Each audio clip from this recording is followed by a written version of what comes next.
Gente, um femini.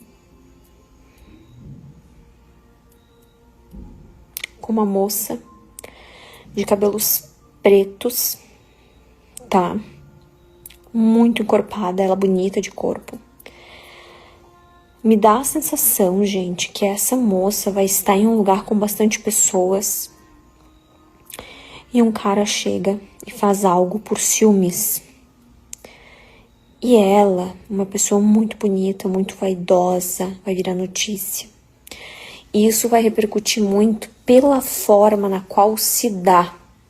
E me dá a sensação que as pessoas na volta dela não vão conseguir fazer nada. Porque essa pessoa que está indo até ela está transtornada. Então, por favor, gente, quando vocês saírem de casa, eu poderia até dizer o nome dela, mas se eu disser, vai ter muita gente com o mesmo nome, vocês vão se apavorar.